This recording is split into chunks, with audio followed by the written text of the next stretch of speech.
Hello guys, as always, welcome back to my channel. Today I want to talk about my book a little bit. As you guys know, I wrote a book about my personal eating disorder recovery story.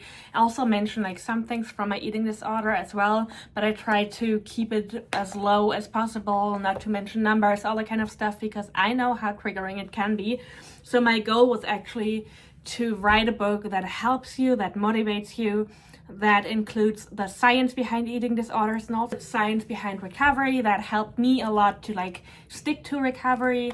And so I just want to talk about the book a little bit today, not to bore you, not to spoiler you, but so that you know what to expect. If you want to buy the book in Germany right now, you can also order the German edition on Amazon Prime in America. But if you don't speak German, give me a few more weeks and I will publish the translated version as well.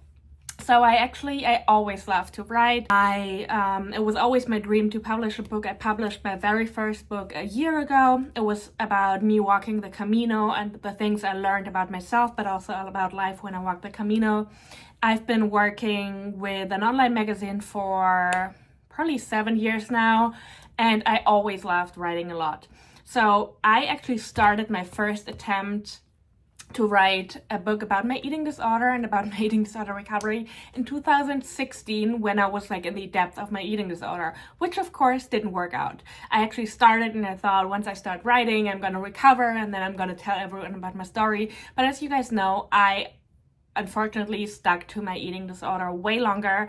And so last year, when I was finally at a point in my recovery where I was getting better and where I started to understand myself better, I started writing. And then during the process of writing, my recovery became better and better. And now that I'm at a point where I'm fully recovered, I'm also at a point where I'm ready to publish my book. So I'm gonna talk about the content of the book a little bit. Again, I'm not gonna give away too much, but just so you know what to expect if you want to buy the book. So as I said before, I started with telling my story a little bit. Again, I'm not gonna mention any numbers. You're not gonna see any old pictures of me. So if you're afraid of being triggered, just to let you know, I started to tell how I started my first diet and how one thing basically led to another without mentioning any disordered habits too detailed. And this is basically the first part of the book, maybe the first third or so. And then I'm continuing to talk about diet culture a little bit, just to give you a little frame so that you know why diet culture is something that we also have to look at when it comes to eating disorder recovery. What is diet culture? Why can diet culture be harmful? But also how can we cope with living in a world that is basically full of diet culture, because we can't run away from it. No matter where you are, you will always be somewhere where diet culture is a big thing. I also talk about why that is a little bit, and then I talk about my own way out of my eating recovery. So a little personal anecdote, when I started my recovery, what led to the point that I started recovery, what happened to me when I started recovery. As you guys know, I fell into a very deep depression. I also explain a little bit why that is, how to cope with those moments, and how to prepare best for recovery, and how to build a support system so that you are not falling as deep as I did. So I really want you guys to be able to kind of learn from my mistakes. And then I'm talking about my own experiences and also about all the medical and scientific background that you have to know about. So to give you a little idea of what I mean, I'm talking about the BMI. And as you guys know, I'm not a fan of the BMI. I'm going into depth a little bit more than I did in my last video about the BMI. I'm talking about neurological backgrounds of eating disorders. I did a lot of research. I included all the studies I worked with. So if you guys are interested in it, you can look up the studies. I included everything in the book, so you can, do your own research on it if you want to, even though I tried to go into deep as much as possible. I'm also mentioning the Minnesota starvation study, which I'm going to make a video about soon as well. Instead of just talking about it, I talk about what the Minnesota starvation study teaches us about eating disorders and also about recovery, and why I think that certain attempts or certain patterns might work better for people who want to recover. I talk about body checking, how to get rid of body checking, about going all in, what it means, what to look at, all that kind of stuff. My personal experiences as well as scientific backgrounds again. I'm talking about healing hunger, also known as extreme hunger, but I prefer the term healing hunger. About overshoot weight.